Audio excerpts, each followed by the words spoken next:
Voilà, général Ishigo, bindi milenedo parce que mon fin d'année c'est quoi.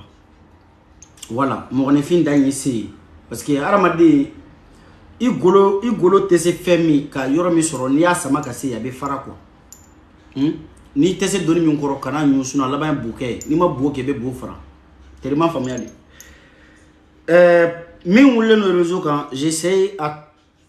nye a bedi, j'ai donné toutes mes forces pour que ka lajo, mais je vois que Koyi n'était ka lajo quoi. Mieux vaut que Keleng ait une bonne fois pour toutes quoi. Beki il restera quoi. Voilà.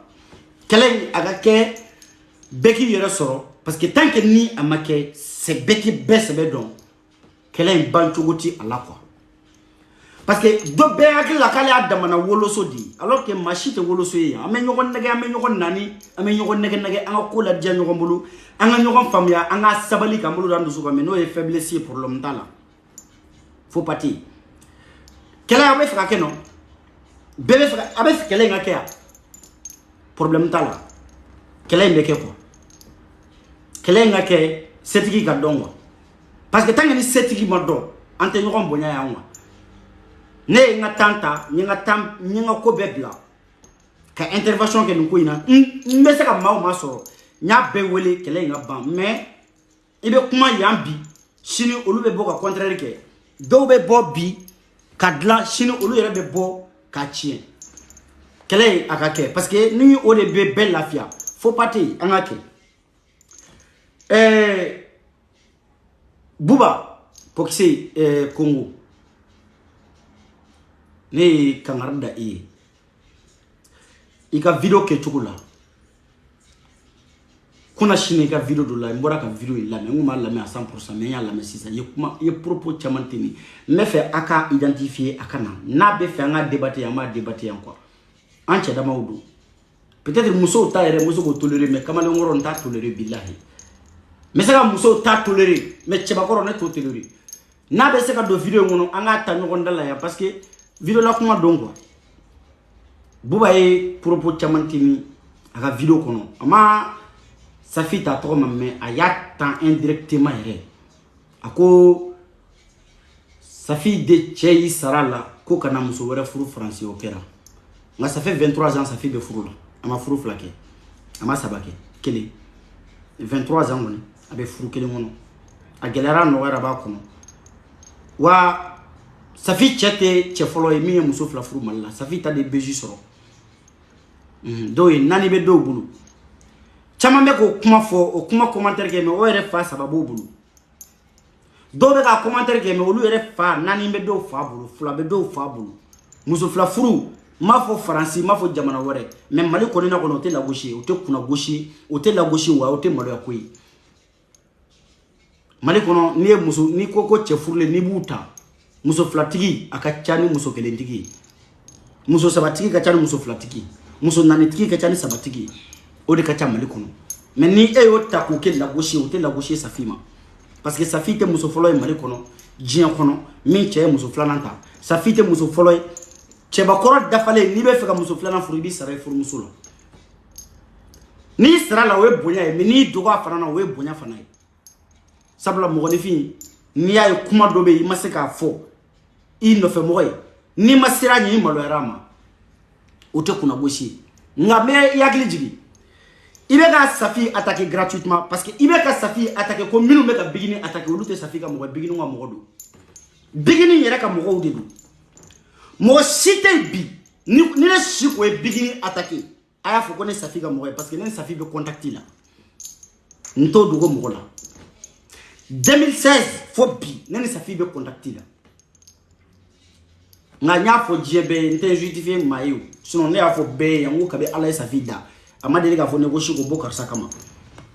o de ato amena nyo ngombo suno na ko mene pousser ka ne bla mo la 6 ans so antigra nyo na nyo ngombo amena mais awde ka Safi attaquer comme mo minum be ka boni aw kuma kan comme mo minum be ka wu attaquer Safi ka mo tebe bigini yere ka mo do aka mo de flene ka tourner contre elle-même aya wu yere assumer quoi olu de bigini kuma suni clé olu de bigini e nyogonye ayu nyinga ko kabe ala yu dawni Safi nyogonya billahi wa fo ayi ayu nyinga ko uyere da ya fo ya erozoka ya ko kabe ala yolu da olu Safi makuma preuve da yo ye quoi mais olu ni bigini de kuma bigini na le français olu de bigini de meka ka jinate ko beke u ko kama ke olu ma wali nyuma dombali u tourner contre elle o ta ira ko Safi de be ku blala o ta ira ko Safi ka mogodo bigini yere ka mogodo mais exemple di ma bi ne ko ne Safi ka mogodo ne Safi be kuma anye nyogonye anya hora yake anya adama denyake est-ce que bi ni ne tour si ni ne tourner contre Safi mo Safi ni mo mbe kelela ne bo le takku ke bre ka Safi goshina yi parce que ma do de bi na digi Safi la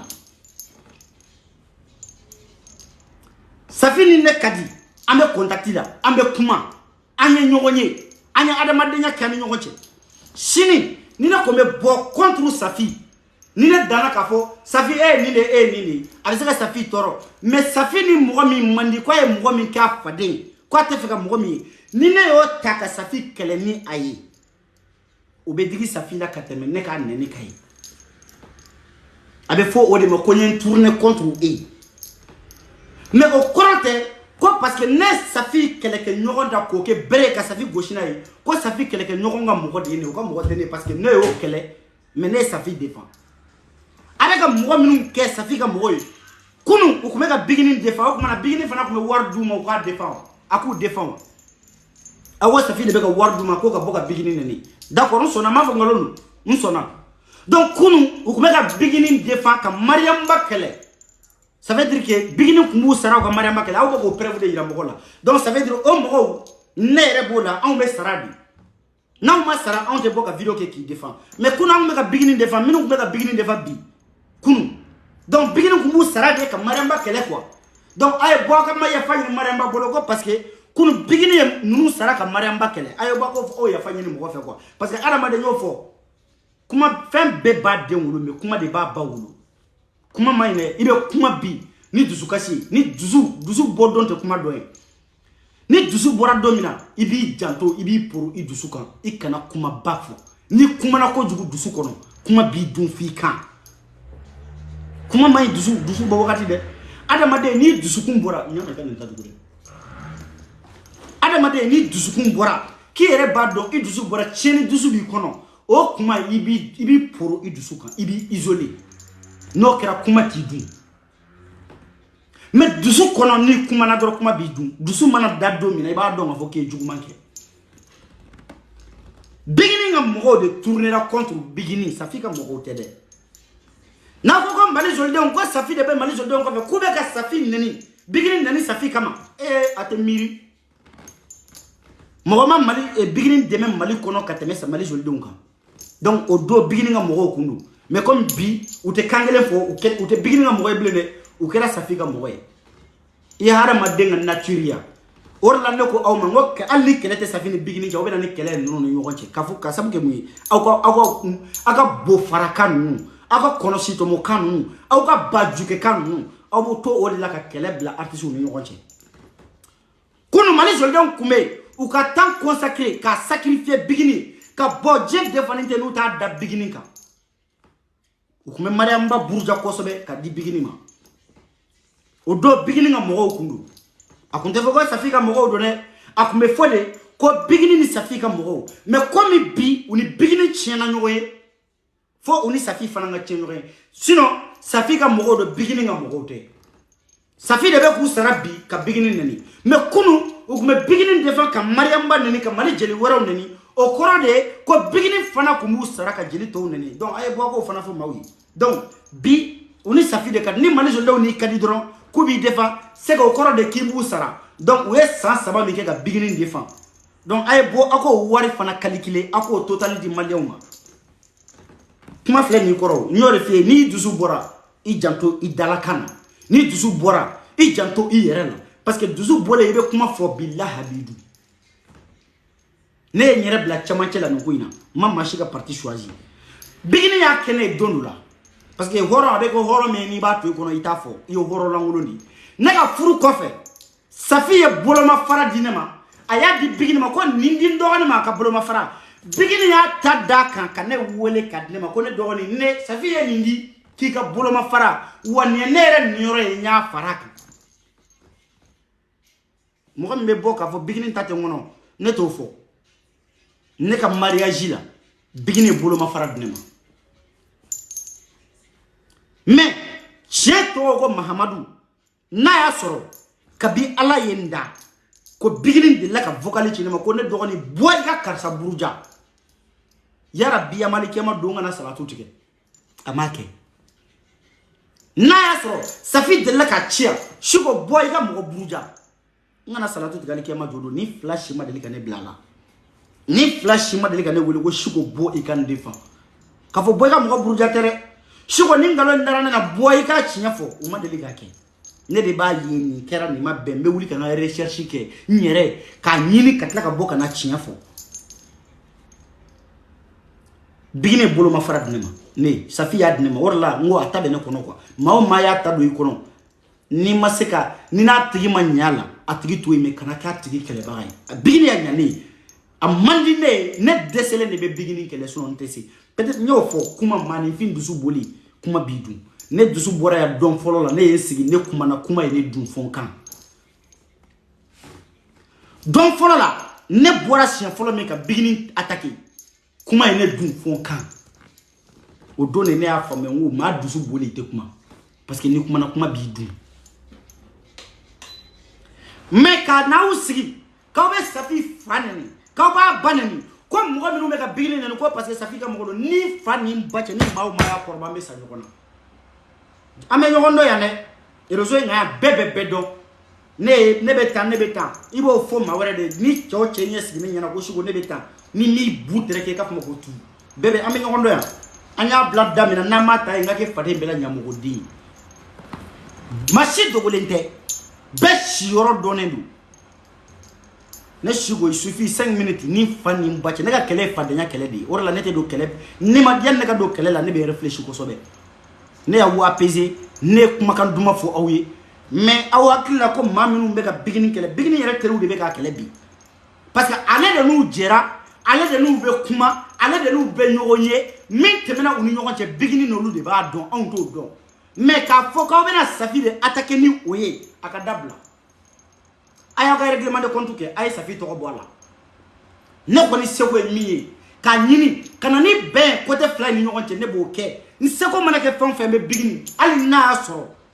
ne ka vie be kutia dafe ne be bigini woni ka Safi woni ku fla nseko emi ne ma fo ne mo ba ne te mo ba me nga mo la wolo kuma kani na be se ka fami apporter ou ka la peke ne ba ke me dole kan sigi ka dowre nani mo ga me no me ka bigini nani Safi ka mo gote Safi ka mo gote ani shoko ko ni Safi kera fe mo o e video dabla ni ani shoko bora ka bigini mbanani ka fanani aba beginning Safi ka mo do fle ne ka bo ka beginning nani parce que ani shoko ni Safi be kuma ani Safi e nyogonye ni la bora ka beginning fanani ka abanani abusaka ne accuse ko ne Safi ka mo parce que nani Safi be kuma wa nani Safi e nyogonye dobe mo défend ka so ina ma nyogonye abeka mo minun kele we Safi défend to mina we beginning défend to kele na mais au contraire ni beginning ne kuma ni Safi ko to kuma beginning of olu yere bora ko fo awye men da ment gilay wa beginning c'est-à-dire kuma korantele ka fo accusation fanate anu yede aw de yu ye bi awo fo de afike ta ka vocalu bodon kuma min abeka minu kele ko lu de beka ko Safi de be ku sara ku bla afike ta ka kuma bodon Safi ma chuma ay beginning ni ngawla ay tan ngali ke ka don de afko vocal chuma ku ka boka afukele odo awma miri ka foko non ko Safi ka mo tede awma fo don ko Safi ka mo do ne odo ne kele nga boka nga me contentement ira ngawe ne ke jugui afuke tari beginning nga mangana vocal bora do Safi de vocal dia vocal mi bora ka joa do a vocal tira Safi de ma a tira ne de ma a tira John ma beginning aya yere soro erezo ka chokodi ni beginning nu te kuma naka mo ute ku te nyokondo odo vocal unya odo u bole ka beginning défend afuke taka au kontana tegere bafo odo e tegere bafo ayu ke do u dewni ayu ke fembe ayu sangorata me bi ko nu ma konta ko kodo kera ula maja uye olu bora ka chiefo awu olu tako ke Safi ka mogoy parce que angana biche ka bla boka de uye au défend don la de uyu ere sacrifier uye don do fanana de u jora uni kiseni mugu che don la de uye jora do fa aw binu me ka kuma fo bia u maso ko fa de domina afka vocal de bo bigini ma ushi kelengele na wele ka da o makaka boka ale défend adira mo binu ma de o do bigini dale mo molu la parce que abado ulu de be se ka do ane mugu ni kiseche o bis ce n'est pas parce que kuni bigini te accord kelena ko be ka boka bigini mburuja ka bu ke Safi ka mo te ke Safi ka mo yane uye Safi ka mo to no bigini ka mo yo to kele dila mais bigini de luka suru ka teme Safi ka parce que uye bigini de défend ka teme Safi ka ya alna dana aw be ka to ko min fo ko ate giringiri amabo bigini na wa bora ulu kele unde lawo abora ulu kele ndila naw na ko dukono mo ko kele la naw ma be fo to ko were bola dilan to ko were bola mais aw te wuli han le gande fe ku ke wali mo ko Safi ka mo ko ye ka soro ote aw ka mo ko de du même quand il fait ça que hypocrite fo ni niveau ina chokodi mo ni film ça que hypocrite fo ni niveau ina chokodi c'est pas parce que bi kuni aw te ka ben ko bu ko Safi de be ko sara ko ku bogo bigini nani donc kunu uni bigini me ben ngono ni bigini me kuma ku me nyoganye o ku be hada madanya ke nyowa fe o ku me boga mariam madan donc bigini de ku musara ah donc nonu ka bara e ku ka sara de ka boga video ke c'est que bigini sara ko chama ke de 3 ans qu'on a bigné war min duma donc ay boka calcul ki aka dama amma ko ba calcul la e ka bo ka bewele ne de nga téléphone da nyaaw be ajouter ni kuma na befe ngo kelen kanta mo ngani fi alda manya ko aw be fara ay fara bon terme ko bekati sebeke bekata ka sirafe harama denya keke angam panko do kuna ngam mo yake mais kuma beke bi shina be boka nyagami ni do bara ka bigini neni bigini yere ka mo de do o aya o regla uno che safi ya ko avoir dedans safi bal masra wo sinjisira bal masra wo sinjisira ibe kana ni buwa nani ko furuko kuma che ni nani furuko kuma yile bubo la de furuko kuma yile bubo la de parce que safi kabi o wololo be furuko le na o ba ka furuko no o sigile me sigiro kele ni la o ma changer a gelara no gara o ma bouger o ma o se kuru wele jamana ngono donc i janto i kuma kana mo ne fi i janto i kuma kana ne de ba fo a beni fani mbache ne kele me se kan joni che keme rezo ngaya ne sigo kele me joni che keme ya beni kurani che mais muso me se kan muso tolérer parce que muso jet ta kele ko ni kele na moi j'en veux pas les femmes parce que ma do muso est nature de ne quoi mais kamale ngoro wala de kana fara i che ba ko nyokonka anga je anga solution nyini abe glan tokodi abe nya tokodi eko aide muso bakoro kama boka mi voye che bakoro to de be boke bo fo mais chenga ke che doni muna chekele misika muso saba mara est ce que muso kele misika na fara chekele be muso saba mara choko mina na fara ko muso kele nga che saba mara ni fani mwa che sube bo atiseka ke mais chekele be muso saba mara ni hakili di chemi mais ole ni orla che bakoro ko mana gela choko che bakoro de ba nyini e ma ni dube fika chi ube che o de wele du blongo no ko ayina sika na kuma muso te wele o kenako parce que ni na fara ko chobe wele blongo no chuko ko cheba koro be kana na muso e dube chi o dome ateshi mais mona ba fako muso ka to ko chew kana parce que hakili ne ma fa hakili de muso la de mais cheba koro hakili ka boni muso yi cheka fere ka boni muso tai muso be femi munu cheta munu me cheka fere de ka boni muso tai e cheni kera muso dama de be nyogona anyaga mina muso wala ka oni nyogonche ambala ka oni nyogonche muso ka je alle muso ajute whatsapp groupe ko no dongo do jahadibe ni chekele me munu yoko je chain de besika ke ji 600 ka tasma mbe fra dudu ye araliye dudu nani sigi ale be ka apaisement ke ne sigi ne be ka apaisement ke e kana na faranen dudu ka fara jakiska chain minu be nu be video ke ka kuma kana ne apaisement kana fara nyoron ka an chedamaw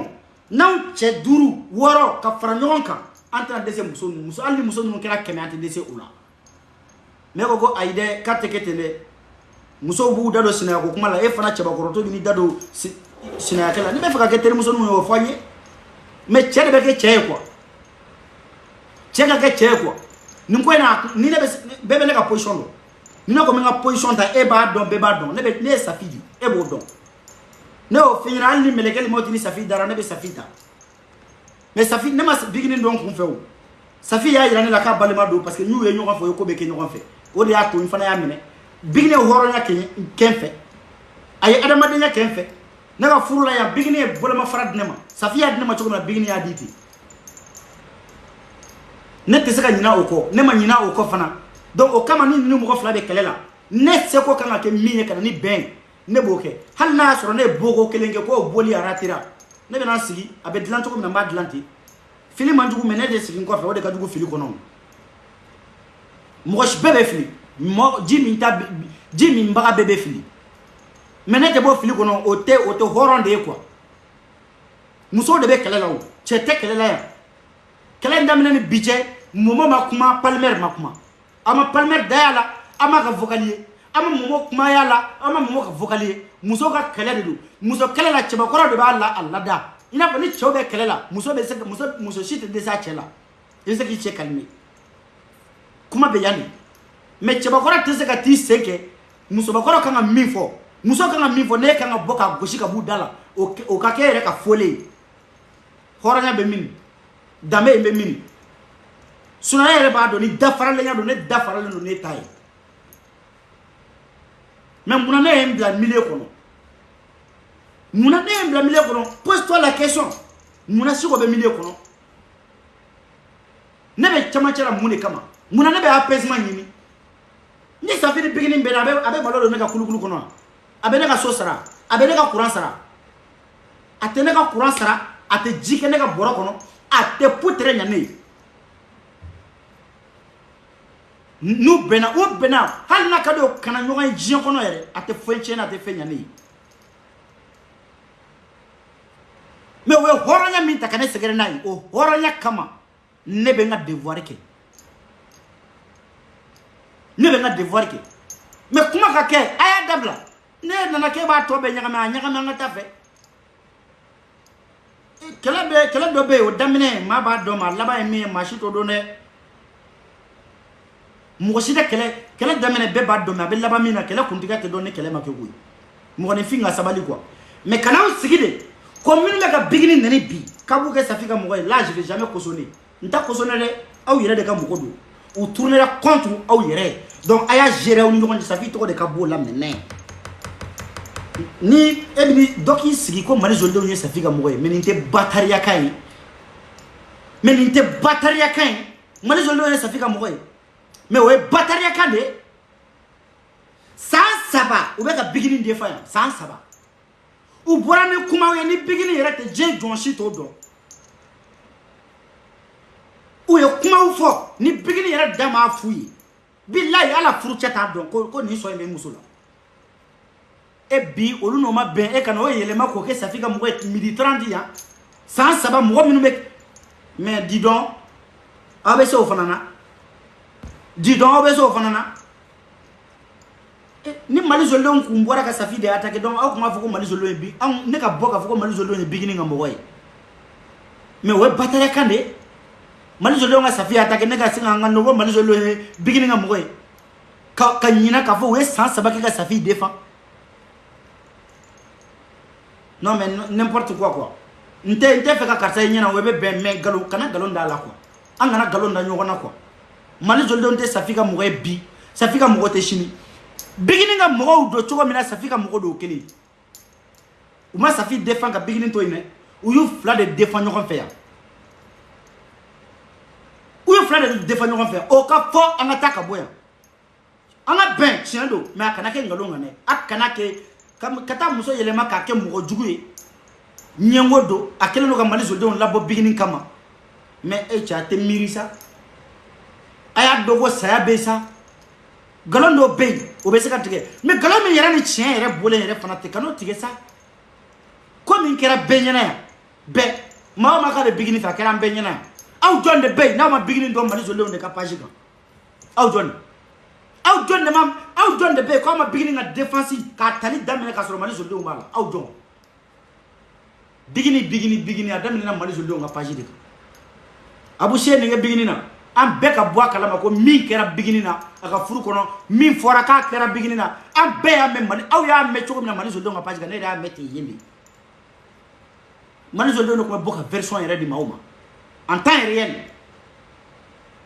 mais ce n'est pas parce que bi olu ni bigini de ñogon kan fo ko bo lu transformer ko ku ke Safi ka mo mais ay malo ya doni ko horan kanga malo ya ko na ko no ko Safi de busara ko be sara de ka boka bigini ni o kuma bigini o kuma ka bigini defend domina ka mariamba goshi ka abushi goshi ku ka conseil boy côté bigini ya warde duma c'est que bigini fana usara na ko Safi ko ni bo usara c'est que aya fo fana ko bigini fana usara aw mana fem mali zolde ma Safi contrôle bigini malo bala parce que bigini ni Safi de kumbo u ka page ko fe o le wala ka taanu ye fanga la ka fa ku ye mali zolde mamuru ye au contraire Safi yere mata fanga la ko mali zolde nga mo do bigini de minena ka taga fanga la ko mali zolde nga mo do tellement ko ba défensita amake mali embenyana ya e san mingera santanga nyino go mingera samganga nyino go me fe mali sankele soro folo anga ta nyino go chugudi abeka mo mi nta ko ya ka vocaliser ka bo attaquer aw te miri de ou a vocaliser be digi abe digi de ja vocali ka boni mo ka vocali ka jo abe digi sinon domina afuke ta ka vocal dirama ka boka afu attaquer ka bigini défend o do aw attaquer fo aw ma do ko vocaliser ka be digi mais tout c'est là aw masisa aw ba ke Safi ka mo aw yo transformer ko ke Safi ka mo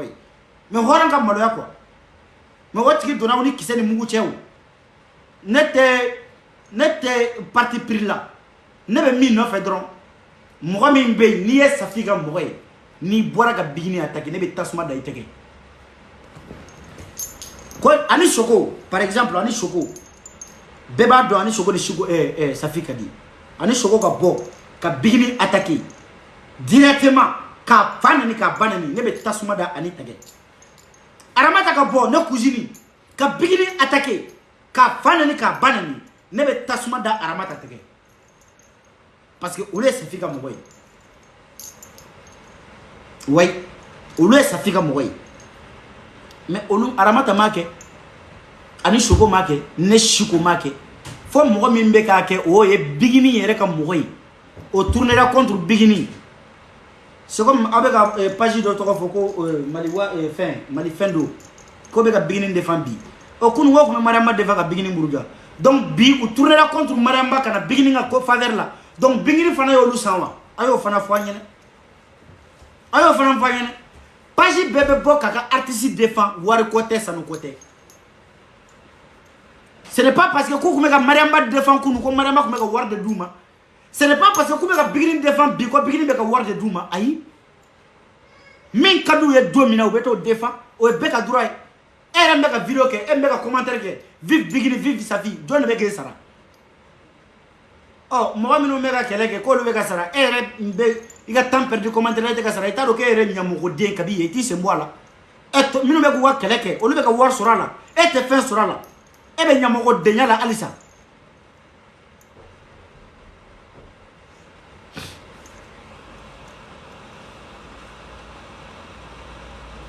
dɔgɔ ko ani a insulté Bigini t'étais où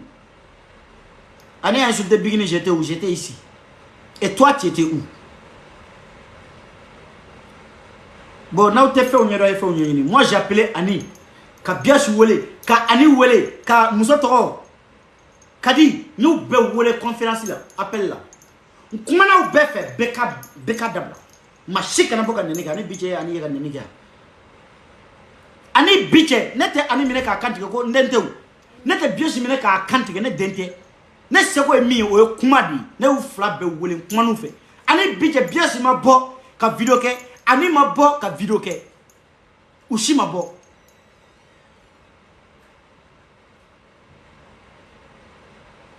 a si ma bɔ ne ka hɔrɔnli ye min ye ne ye cɛ de ne b'a dɔn nin kɛlɛ ye musow de bɛ ka nin bɛɛ lajuguya nin bɛɛ musow de a daminɛ ni bi cɛ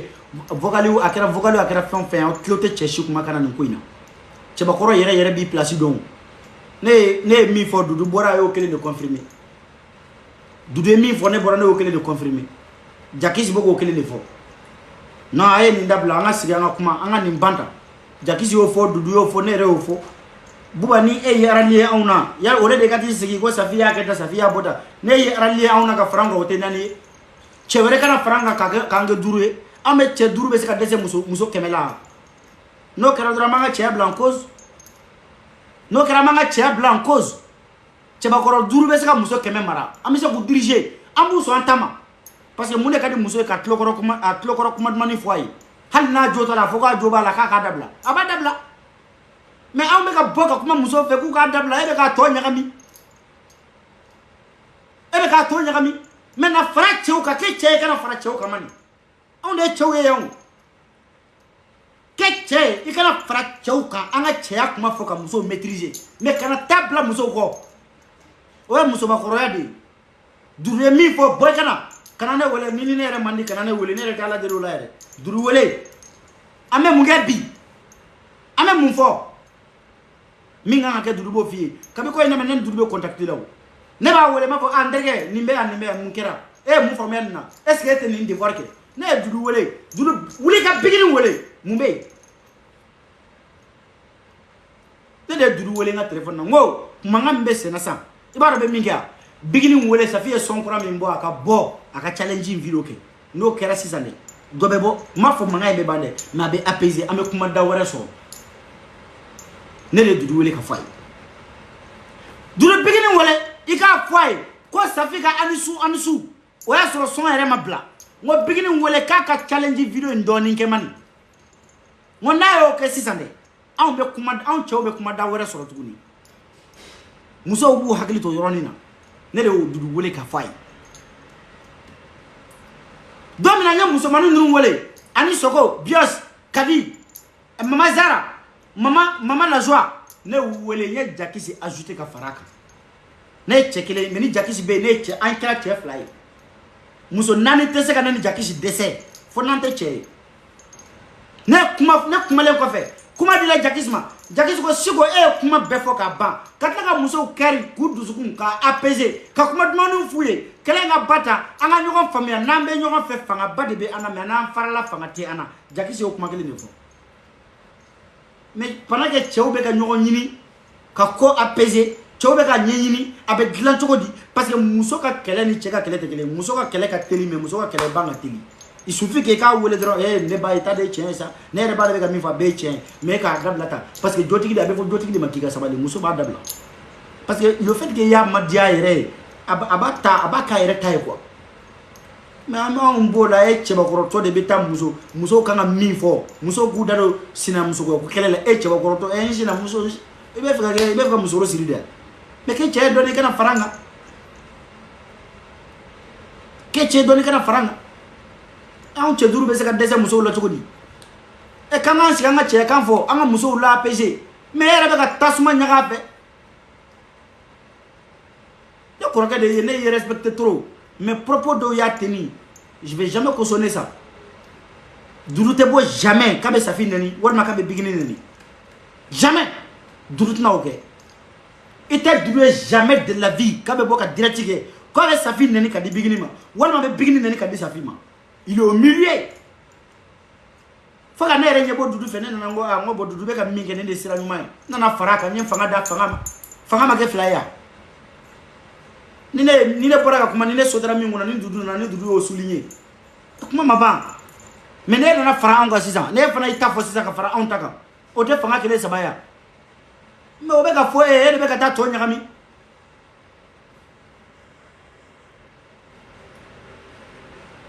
Et de ta to nyagami chew kana faranyo nga muso nege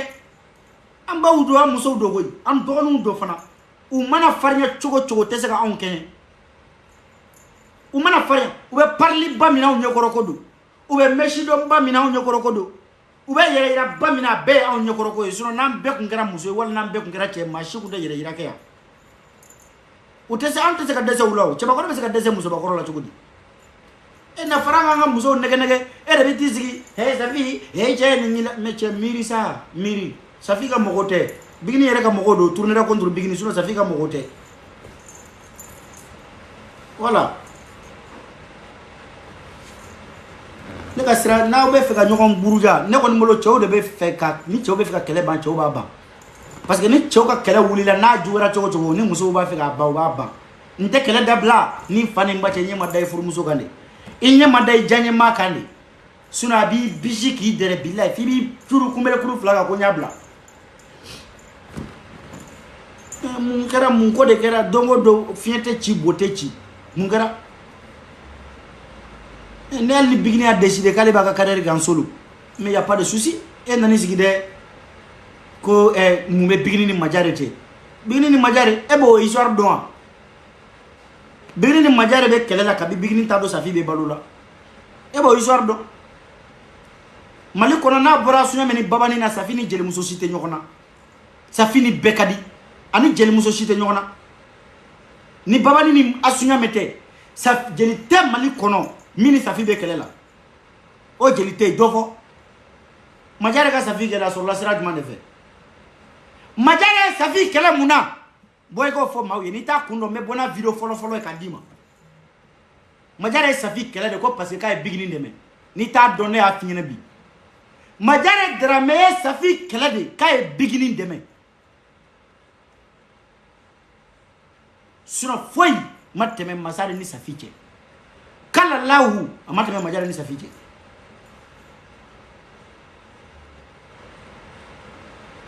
safi ni madame mabe nyon soro je fanyu ma fe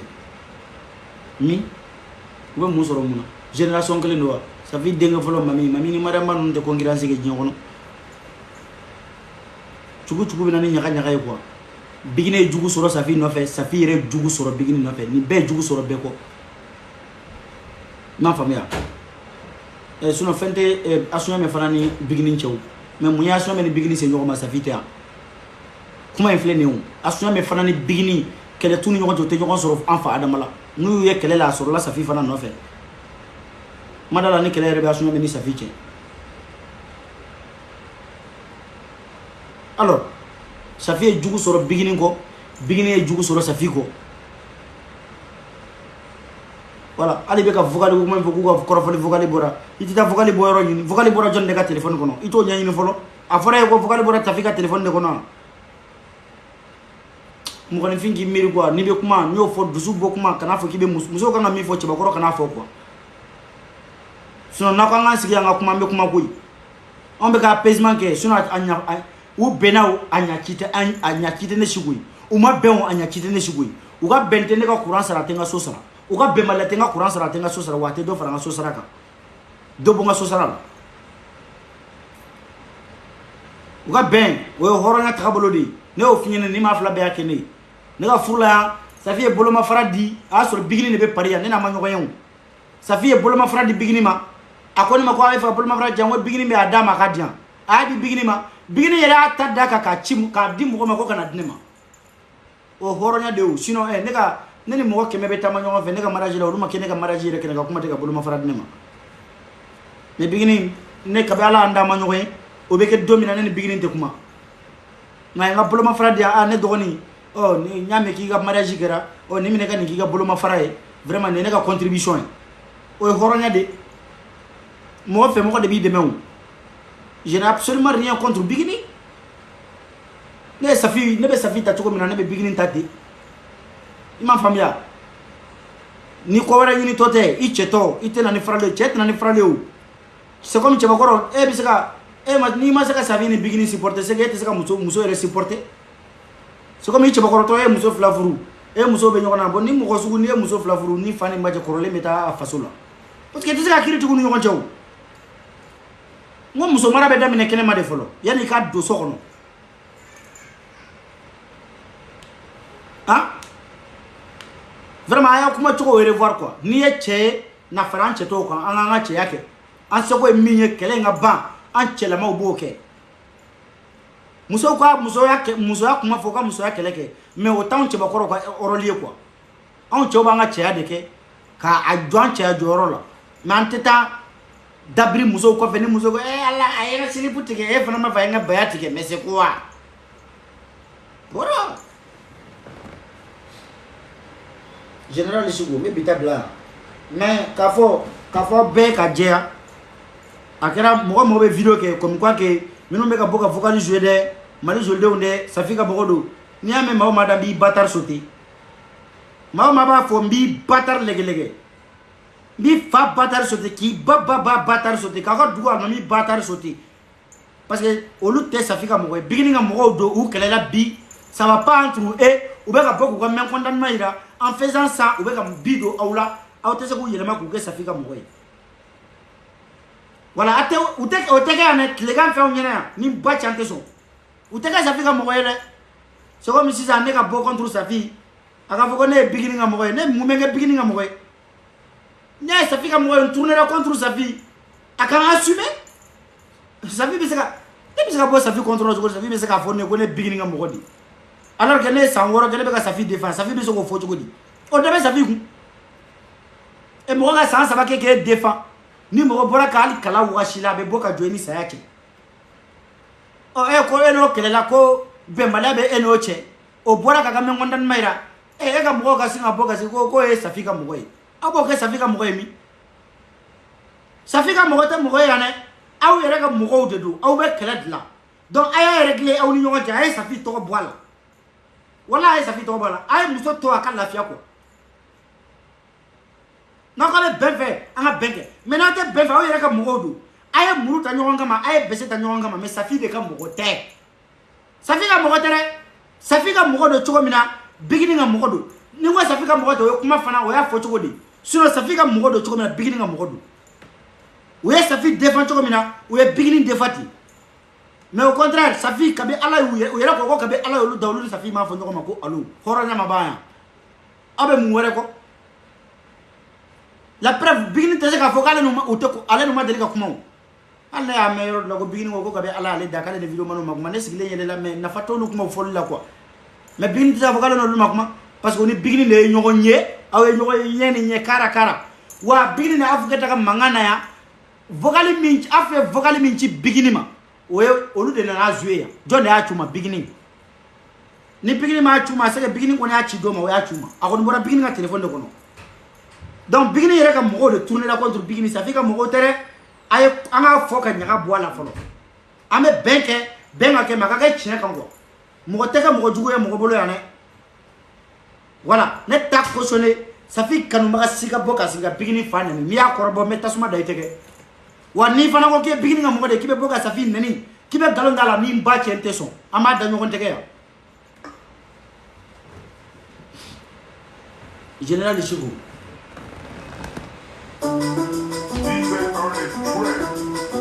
Anso let me say Bigini in my boy full kiniga abo niga leli na musabagali na musabagoni tesora yeah they got feeling I don't like it TikTok it I tell you I don't know TikTok it they must have feeling I like a boro Facebook it okay we are like a boro Facebook it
Iyo.